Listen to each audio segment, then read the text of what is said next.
Hello, everyone. Welcome to another episode of Simply Sketchy. And today with me, I have another friend of the channel, a very good personal friend of mine, Bleached Demon. Say hello, buddy. Hello, buddy. Perfect. Exactly what I wanted. Literally what Yeah, I wanted. I aim to displease. Yes, that is quite often. Holy crap. I mean, you get what you want. You get what you ask for with you, buddy. But no, you get what you deserve. Well, that too. But did I really deserve the getting shot? You. Nope, not gonna say it. Not gonna say it. There's a deep lore joke there, but I can't go there. This is a YouTube channel, so. Yes. We had fun with Red Dead Redemption 2. Anyway, buddy. uh, I'm today we're gonna have a bit of a personal subject, actually. Bleach is what I like to call a expert when it comes to occult, or rather, cryptids and I Native mean, American I myths. I I, I just experience strange things, so I don't know if I'd call myself an expert. I just I'm gonna. encounter things. I'm just gonna be honest. Nobody's a bigger expert than people with actual fucking lived experience. That's it. Maybe. I mean, I think there's people who do deeper dives into the lore and whatnot with a lot of these things, but um, True, but I've encountered a lot of weird things in my life, and kind of happy to share them, especially if they either help somebody kind of understand what they've gone through, or can be turned into a bit of art. yes, hopefully I'll be able to do the latter at least. And if somebody else gets the former, that'd be even better. So, as you Yeah. guys see, we're having a bear of a time here. Ha ha. Uh, And yeah, hey, you've known me for so long. This was inevitable. yeah, it's unbearable. Ah, see, you're part of the crew, part of the ship. I try not to be, but I have to humiliate you while I can. It was a effort well spent. But as you can see, we are doing a bear, but it's not any kind of bear. So with this, I will let Bleach have the floor. So this is based off of a personal experience of mine, as one can guess, where I witnessed what looked like this is something where it needs to be parsed. Sometimes one's mind's eye is able to perceive things, and I think this is possible for everyone. This isn't just, oh well, you're weird or you're special or whatnot. No, I think it's something where a lot of people have kind of blinded themselves intentionally, because it is a strange world to encounter. But I think most people have the ability to go and encounter some of these things to a certain extent. And what this is based off of was me and a very dear friend of mine kind of witnessing a gigantic bear, or was perceived as a gigantic bear, crawling up the mountainside in the Appalachians. And interestingly enough, there's a lot of like Cherokee and Arapaho, Crow, Lakota lore wrapped around gigantic bears. So, I'm not sure exactly where you'd like me to start, with my personal experience or with the lore. I think you can do a little bit of lore to establish what it is, because then you can tell us your encounter with it. Very good. So, in a lot of tribal lore, especially out at what's known as Devil's Tower, which is basically was an old volcanic center of a cone that's left. And it's very artistic. It's actually it's a beautiful spot. I've been there a couple times. And for them, the lore goes, and this is mostly Arapaho and Cheyenne, that there were 7 sisters who were fleeing from this gigantic bear. And I want to say the bear's name was like Mota or something like that. And the bear was chasing these sisters. Okay. The sisters climbed the rock, or Devil's Tower, and they ended up fleeing into the stars. And that's where, for these cultures, the Pleiades, the stars, the 7 stars of the Pleiades, which became the Subaru automotive symbol and all that. That's kind of the origin of that, from their perspective. And so Devil's Tower is also known as like Bear Teepee.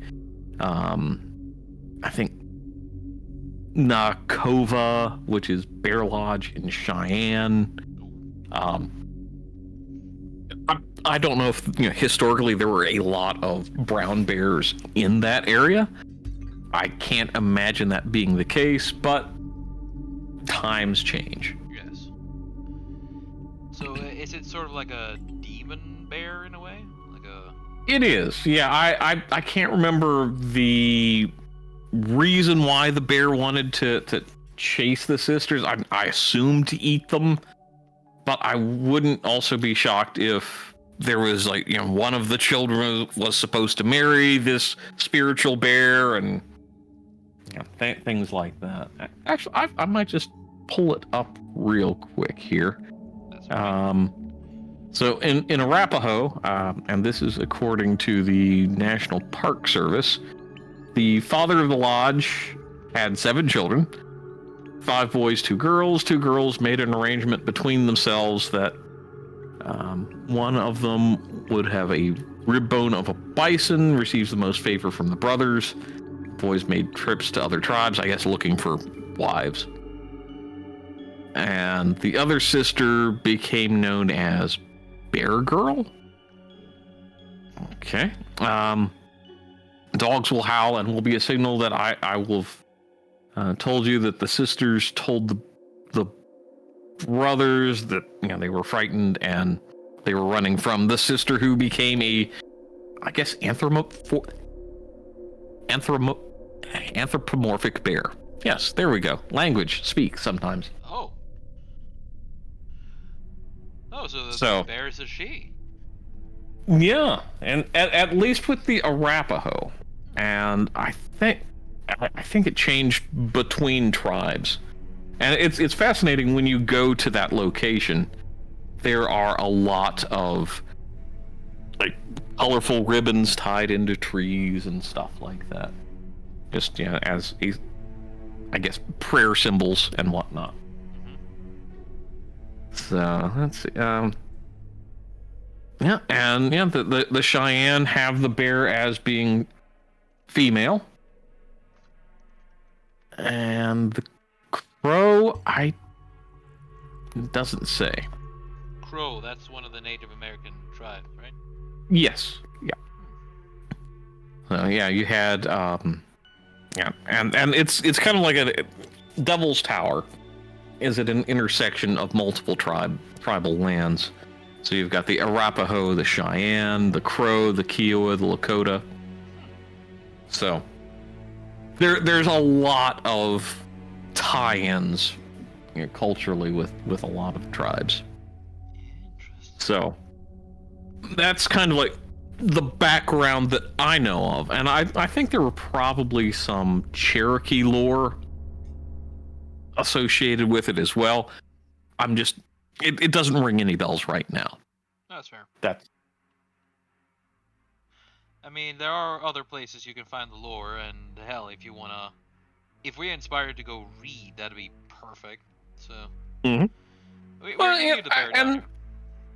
I think the beauty of a lot of these types of lore, and whether you're going to believe the stories or allegories directly or not, that's up to you. But what I find really fascinating is there's a lot of overlap between certain tribal traditions. Yeah, just like with the dragons around the world, right? There's a lot of different Exactly. kinds. Yep. And actually, well, in North America, they were typically referred to as thunderbirds, Really? which is getting off on a whole different subject here. But there's a lot of commonality with certain, like, spiritual representations of certain things, and it's really cool to see. Love to hear it. Well, do go on, man. So, yeah, well, I think for now, let's shift over into my experiences with this. Sure. And I think the big thing with this should be prefaced. I wasn't as familiar with the lore that I just recited for you all as I am now. And this would have been about 12 years ago when I encountered this vision, for lack of a better word. And it was late evening during the summer, and a friend and I, we were driving around, kind of doing a late night tour, and we both went down this side road in what the Great Valley of Virginia, and we noticed this interesting, just kind of out of the corner of our eye, movement. Stopped, looked around, couldn't visually see anything, but we started asking each other, hey, did you notice like a gigantic bear? And with these situations, I really try not to introduce too many like hints about what I'm seeing, just because I don't want to make someone conclude what I've concluded. Right. Yeah, you just don't. If you want to debunk this as just like a flight of fantasy or something like that, you tried to give it as many vague answers as possible to each other. True. And we both concluded that we saw this basically gigantic bear crawling up the side of one of the mountains. And as I told Trim, and I gave more specific details to this particular mountain in a private conversation here, it's like you went up to the top of this ridge, and there's kind of a big glacial bowl at the top of it. Yeah. If you want, Bleach, you can just send me a image of the mountain, and Bessa can add it later. Already did. Yeah. And the big thing, our impression, my friend and I, was that this bear was going to hibernate in this, the upper part of this rim, not a hibernation like we normally would presume, but just kind of like some weird spiritual hibernation kind of deal. And the interesting part was, about 6 months later, we were driving in a different part of the state, and we saw the same bear, spectral bear again. And this time it was crawling up over another mountain range. And the strange part about that to us was we felt like once it got to the top of the ridge, we were being watched. Oh. And that was very unnerving, as I presume everybody has had that feeling of being watched, and you look over your shoulder and there's nothing there. Yeah, kind of like the song "Fear of the Dark." Yes. It describes it pretty fucking well. And we came to the conclusion that this bear was staring at us. Not that it was, intent on doing us any harm or anything, but it noticed that we noticed.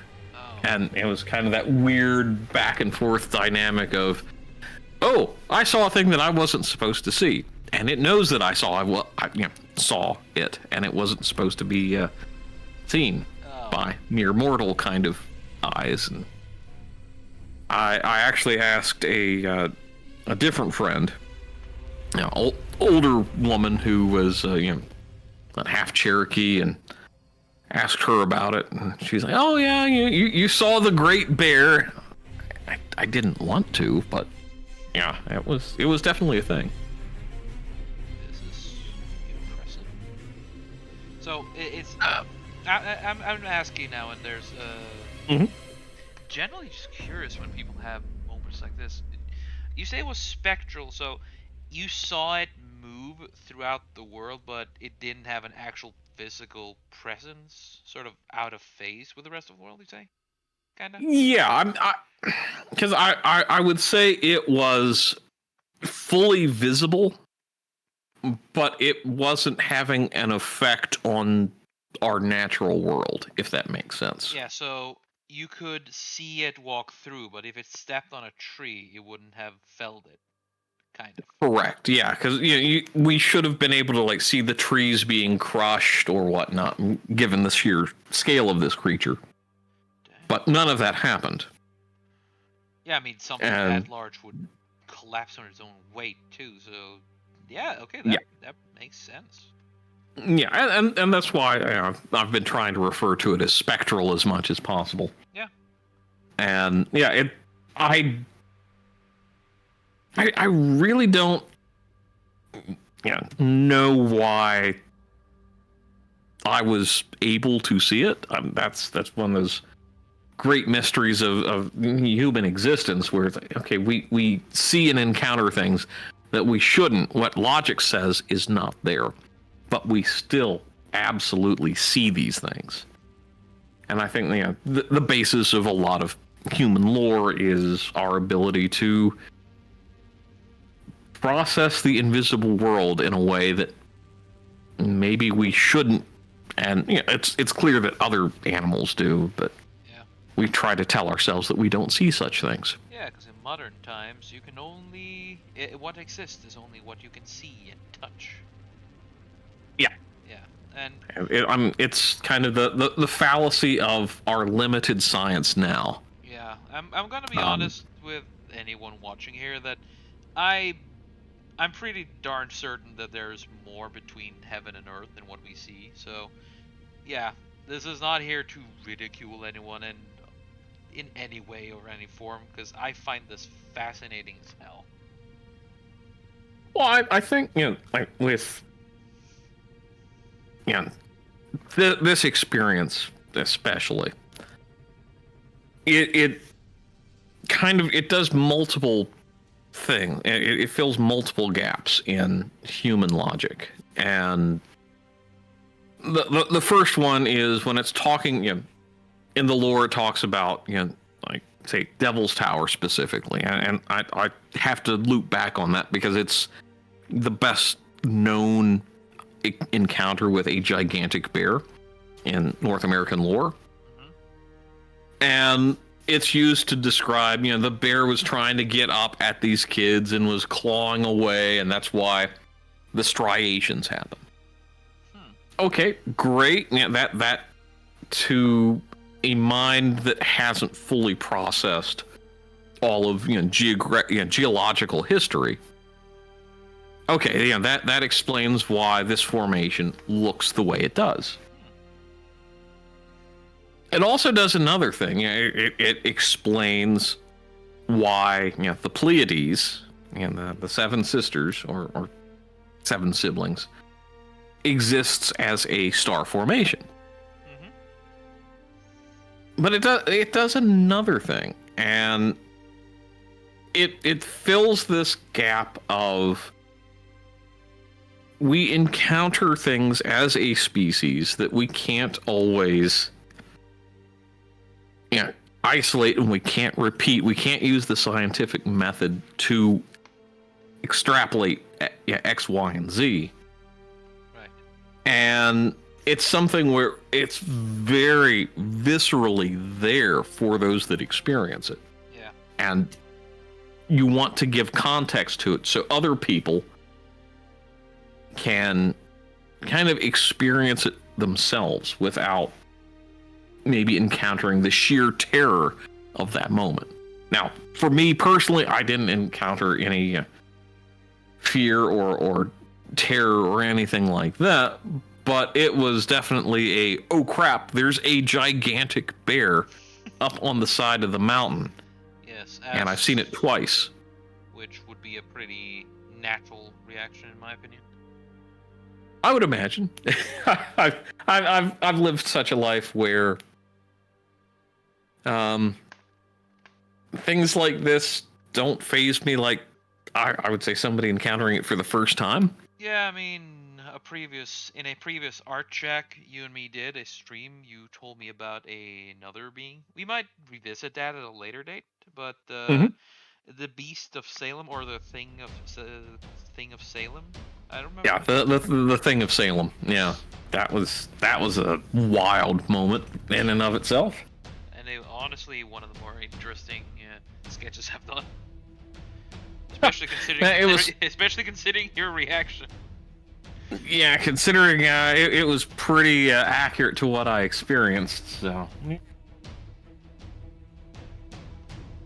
yeah, I think there's a lot to be said for kind of like getting these sorts of things out into the public mind. Yeah. Because when you encounter something like this, especially where I did, if I'd said, oh yeah, I was over at Devil's Tower and yada yada yada, it's like, oh well, you're just channeling this lore, you're recreating it for your own personal experience, and and in all honesty, it was not something I'd planned to experience at all ever. Yeah, armchair psychologist gonna have a field day on this one. Oh yeah, and I think that's something. Also, it's worth delving into. Is the fact that what causes the human mind to see these things in rational people? I'm not talking about people who have disturbed mental states, but what causes someone average, typically normal, to encounter something like this and not just be like, yeah, okay, you're completely insane, let's write you off. And that kind of gets into that realm of, well, where does one's mental interpretations of these things stop, and where does a reality that on average we cannot see or comprehend start? It's really interesting. Like, you can take this really far. Like, again, as mentioned with the ancient dragons, there are versions, there are things that just recur too often to just be coincidence. Yeah. And there was actually an interesting, and we're getting off the bear topic, but I do find the whole supernatural and interpretation of the cryptological fascinating, because there was a theory floated for a while about dragons being an interpretation of certain types of dinosaurs having their incomplete skeletons being found. Yeah. And that makes a lot of sense. I mean, if you encountered something like that, and you were relatively primitive, and well, that's a whole different thing. But you didn't know about dinosaurs. Would it not be a natural conclusion to say, okay, this is what I'm seeing, so there must be this gigantic species of flying creatures that destroy everything? Mm-hmm. And maybe you find it in a petrified forest type of situation where there's lots of charred things showing up. So it's like, they must breathe fire. Yeah. So, and that's, again, that's one of those, when I kind of compare what I saw with this gigantic bear to the tribal lore, it kind of clicks with, okay, you have these things, you have known predators, why not create some mythology around it? Yeah, I mean, in in the Scandinavian areas, you don't have many types of serpent, but you do have the we call it hogorm. I think it's one of the more common vipers in your Mm-hmm. language, and that essentially its mythological form is this world-spanning serpent because, well, snakes are scary. Mm-hmm. So kind of meaning, so it kind of makes sense that the apocalyptic version of one is one that can literally go around and poison the world and its waters. Yeah, that's actually a pretty fair assessment. Yeah. Yeah. So this was something I was almost touching on, but I really want to hit on now. I think, to our shame as a species, we look at past cultures as being dumber than we are. Yeah. And on an individual level, I think that's just BS. On a total societal level, yeah, we have more data to input, but that's because we've built on past generations. But in the past, they had only what they had, and honestly, I have to credit them for a lot of things that we take for granted now. So Honestly, I they always, aren't dumber or on. They were from simpler times with less knowledge. Humanity as a species hasn't really evolved much in the last 10,000 years. exactly, and I think it's rather a sign of our own hubris as a species to think that, oh well, because they didn't have exactly what we have, they must be lesser. Yes. I mean, you And can it's like, see a lot of that. You can just see a lot of that in today's world.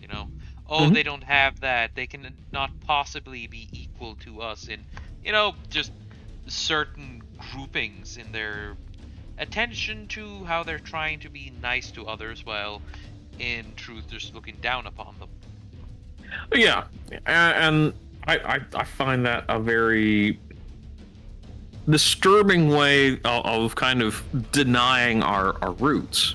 It's, as you said, the human species has not evolved that much in 10,000 years. And we're kind of denying our basic instincts more and more. And I think that's why things like this encounter for me make a kind of a bigger deal. Not because I want to blindly believe that this is exactly what I encountered. Maybe it was just me having a moment where I'm interpolating some experience. But it also makes me human, and it makes me more fallible than not, and that I think is fascinating. Yeah. And a lot of people, would be like, listen to this, be like, haha, crackpot, or the most common thing I mean, even my experiences, whenever I heard anyone share similar experiences, it would be like, so what kind of drugs were you on, or how much did you drink that night? Ha ha ha. Just Yeah. dismissive because it's they're hiding a fear behind arrogance because they know that, oh, if this shit was real, haha, it can't be real because it can't be. Ha ha ha ha. And yeah, that's the thing, because when you open yourself up to the possibility of these things being real, you have to kind of reevaluate your entire existence, and that's uncomfortable for people. I can tell you that it was incredibly uncomfortable for me, even being like, yeah, I think there's this gigantic bear thing crawling up the side of a mountain. Yes, and it's not even a physical thing. What the Mm-hmm. fuck? Yeah. and because it is a very uncomfortable moment for someone to have to kind of break that comfort level that we all exist in right now. Yeah. And this is where I get into my highly philosophical mode. Is Go ahead. in the past, simple things that we take for granted now, like electricity, would have seemed like magic to certain civilizations. Yes. Yeah, there's that trope in movies where somebody's got a match or a lighter, and they can conjure fire from just a simple hand movement. Yeah. To previous generations, it's like, well, where's your flint? Where's your steel? That's the difference, and I think it gets back into that conversation we were just having. We haven't evolved that much, and we really, I think, do ourselves a disservice when we want to just dismiss everything out of hand. Yeah. And that's not me trying to do a hard sell on believe me that I saw this. I can tell you the story that I saw this gigantic bear. I can tell you the research that I've done since, but that's not going to convince anybody. But that's not my job. My job is to relay as accurately as possible what I saw, and answer any questions that come up. Yeah. And now, on the other end of that spectrum, if somebody's like, just blindly believe me, don't believe them. If you've encountered something strange like this, you typically have more questions than you have answers, and if you don't acknowledge that fact, I'm skeptical. I really am. It's just like, the trust me, bro, I'm my own source. No, you're full of crap. Yeah. This is more of a thing that has a deeper meaning somewhere. It's all about finding out what. Yeah, and even if it was a symbol that was meant for you, because it's like getting an email sent to the wrong person or a phone call at the wrong number. It's just something that sometimes you stumble across something not meant for you, but you still encounter it. Yeah. So sometimes causality just makes victims of you in some way. And it really does. I don't know. I just find some of the things that I've encountered really fascinating. Some people would be probably more terrified than I am, and maybe I should be.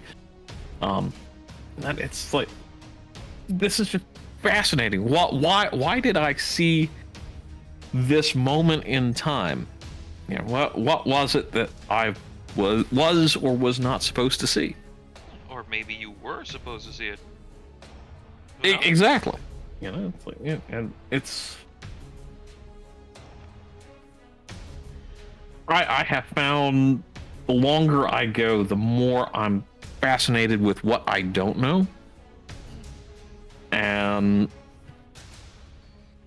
it's something I wish I could impart upon more people, is have a reverence and awe, a question about all the things that you encounter. And sometimes that's a lot more fun of a way to live life. Yeah, I mean, it is better when the world, because we will never truly find out this true meaning of this, even a single grain of sand upon this world, but we can get its I mean, it's what elemental information, what it's based off, but the true meaning of everything is, it will never escape. It will always be away from our understanding. But that's just a physical. There is more to it, or at least I think so. Call me crazy if you want to. I mean, you do regularly. Yeah, but I'll call you crazy, but not for this. Exactly. I'm crazy because I got stabbed. No. Legally obliged not to. I'm kidding. I'm crazy because I chose to work as a fucking chef on a boat. That's why I'm crazy. Exactly. Eh. You could be driving around the wilderness of North America and encountering crazy shit that you shouldn't be seeing. Yeah. Or maybe you were meant to see it. Uh, Yeah, th- I mean, it's kind of cool. It's kind of cool, but everyone has this experience where you encounter something that you think is weird, or you think is a flight of fancy, or the imagination gone wild. Even I have an experience like that. This strange thing popping up at the middle of the night, just at hmm our door, and it it was human shape, but it wasn't human, and that thing is burned into my head for the rest of my fucking life. mm. That sounds like a topic for Art Shack coming up. Maybe, but I'm not really the best one to do solo, so maybe I'll do it once and Yeah, well, that's why you need an audience that can ask questions, like you're asking me questions of the gigantic bear. yes. Honestly, though, mythologically, this thing would fit really well into Norse mythology. Just saying. I have to wonder if there is some Norse variation. Not in a way I can remember. Then again, Um, bears weren't all that prevalent up in the Norwegian area. We had like the brown bear, but wolves were far more prevalent and far more aggressive. mm, Let's yeah, I could see that. And because grizzly bears were common in around Devil's Tower, where a lot of these stories kind of permeate from. It makes a lot more sense that you'd have a giant angry brown bear that wanted to eat you. Yes. But that said, it's like where I encountered this, we have black bears, which are the wimpy bears of the bear family in North America. Yeah. I still don't like running across them when I'm hiking or messing with them, but I don't have to worry about them deciding that I look delicious and want to eat me. Yeah. Brown bears, I've heard, are a bit different. They tend to go after livestock. Like recently, down in the middle of Norway, there was a brown bear that ate a lot of sheep, so it got a hunting permit on it. Hmm. It was killed, I think it was last week. Ah. Yes. Taken out because it was being too much of a pain in the ass. Humanity, let's go. Well, Row. it's kind of that. Okay, and that it's going after livestock. What's stopping it from going after people? Exactly, and that's the thing. We have a word for that, slag, björn, like a strike bear. I don't know what's the English one, but it is when the bear starts developing a taste for meat, and that's when they get dangerous. That's when they become dangerous. Interesting. And that is why we tend to immediately like, oh, this bear starts preferring livestock for anything. Okay, fuck it, we need to take it out. Yep. It might be a bit extreme for some people, but honestly, I've seen what a adult bear can do to sheep. They can do that equally as easy to a human being. So yes, I Mm-hmm. am all for that. Well, and you've got you don't have the grizzly bears or well, kind of the same species, the Kodiaks, which they're slightly bigger grizzlies.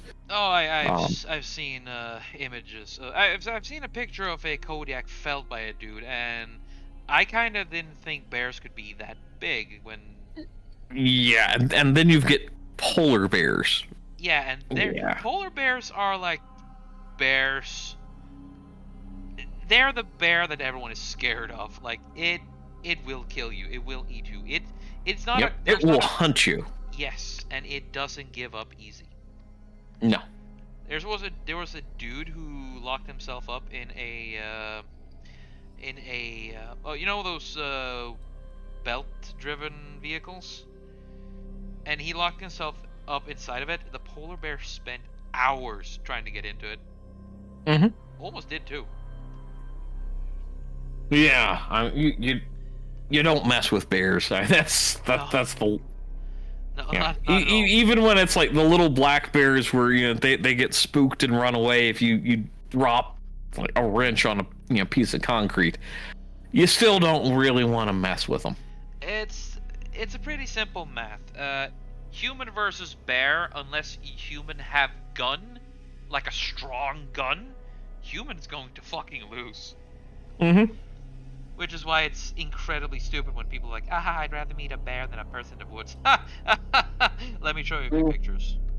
Yeah, yeah. There was a case a couple of years ago. It's within like the last 3 years, and this woman was on a hiking trip, and while she was doing all the protocols correctly, and she was camped near a town, grizzly came into her tent, pulled her out, and that was it. Yep. It was horrific. And the worst part about these kind of bastards, they go after the good stuff immediately. They don't kill you, they immobilize you, and then eat you. And then you die when you're lucky. Yep. Yeah, so in the case, if it is the choice between a human or a bear in the woods, I'll take a human any day of the week, even if it's a tweaked up meth head with a knife. I'd much rather take the tweaked up meth head with a knife, because at least then I have maybe a quarter of a percentage of a chance compared to bear where I'm just fucking dead. Well, I mean, if the meth head is chasing you through the woods, at least it can't go any place that you can't. Exactly. Where a bear, it's like, no, I'm gonna go over here because I'm a bear. Yes. Also, I know this place better than you, and that where you're heading is actually much easier for me to reach. See you in a bit, Snacky. Yeah, just never ever fuck with bears. Just ever. Yeah, just gun, and more gun. Bring a big gun, powerful gun. Even in Norway, we use the highest caliber available when we hunt those bastards. And we only have the small ones who are like at the tallest, standing up 1.5 meters. No, that's a tiny bear. That's a tiny bear. I'd still be terrified encountering one of those, just because. Yes. That's whenever you're out in an area where there's bears, because brown bears are singular. They always walk alone unless it's a mother and a cub. You always walk with at least 2 people, because that's when the bear is gonna think twice before attacking, if it is one of those kinds of bears. Unless it's a grizzly bear, then it's gonna run you down, eat you, and then if it feels like it, saunter off and take the other guy as dessert. The only people I know that have successfully dealt with bears are the Russians. Yeah, because isn't there a famous video of like some guy, his friend gets attacked and then he just goes after the bear? Yeah, but Russians aren't exactly the most stable people. Let's be honest. No. You gotta have a little bit of the crazy in order to be going up against a fucking bear. Yeah. or just angry enough. It's like, you screwed with my friend, I'm going to screw with you, bear. Yeah. Yeah, I mean, yeah, crazy. You get crazy when you get angry enough, so you know. Mm-hmm. Definitely. So, Bleach, what do you think so far? It looks good. Thank you. Yes, I'm happy with how this is turning out. Yeah, it's looking really good, man. Trying to get the whole of a sort of a moonlight night thing going. Ah. Yeah. Yeah, no, that's looking fantastic, dude. Maybe a few stars tonight. Do the the Pleiades look. Actually, how does the Pleiades look? Would you mind sending me? I actually saw a interesting image of that. Let me. Now this is very much Devil's Tower, but it's kind of got a good shape to the Pleiades here.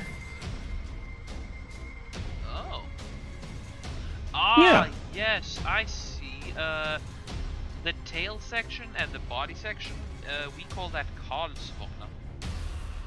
Hmm. Karlswagen. Oh, okay. Yes, so... Yeah, because it includes part of the like the Big Dipper, and then the other bits and pieces of make up Ursula Major. Yep. That makes sense why it's called Ursula Major. Yes. Huh. See? I always wondered why we call it the Ursula, or we just call them Sture Björn, Lille Björn, like Big Bear, Small Bear. Mm-hmm. Yep. At least do the Big Dipper here, and then make some lines in the back here. Yeah. Because amusingly, it all kind of ties in, doesn't it? It does. Funny how it turns out. Yeah, I wasn't expecting it to take that turn, but yeah, I was scrolling through some images of like national park posters and whatnot, and then they threw that out there. Like, Yes. that's really cool. I love when shit like that happens. Let's see, There's a bit of serendipity, I just have to say. what does that mean? That's a word we don't use in Norwegian. It basically means it's like things fit together when you don't expect them to. Ah. Yeah, that's the simplified version. Yeah. Okay. Perfect. Huh. I like it. So, I think that's actually it. Okay, that became a smiley that pissed me off.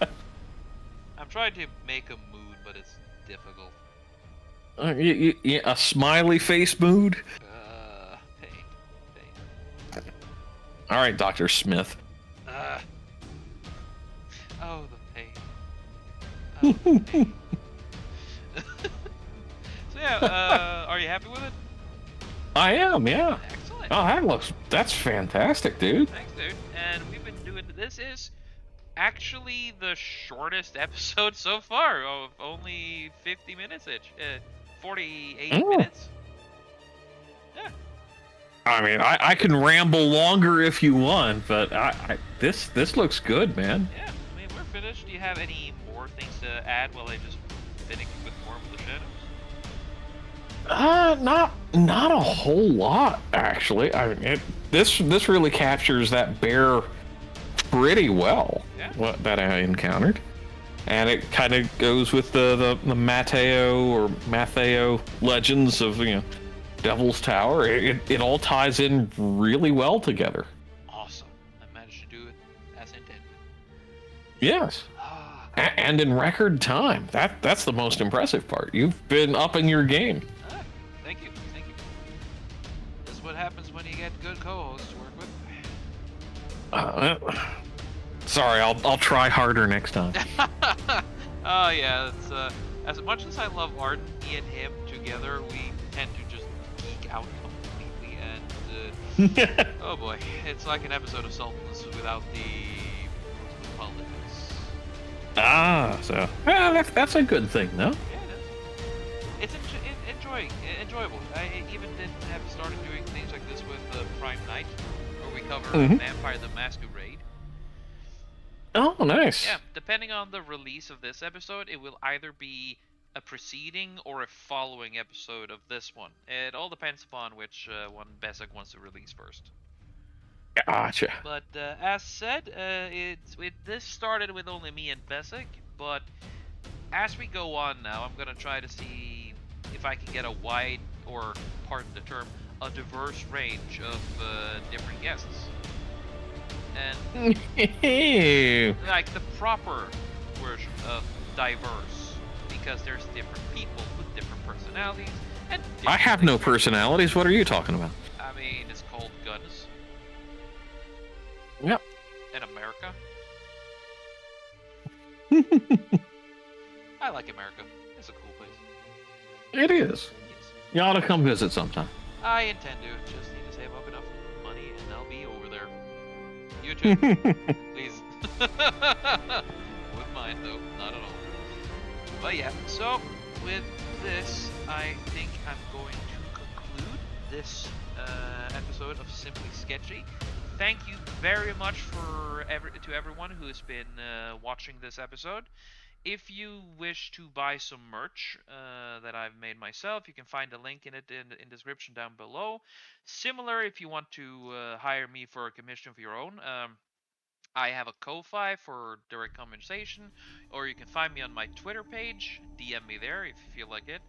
Or you can just reach me out on Discord, and I'm pretty easy to find on the Sultans of Shadowley server, or just randomly around. Thank you, Bleach. Is there anything you want to chill out about yourself? I mean, no, I'm good.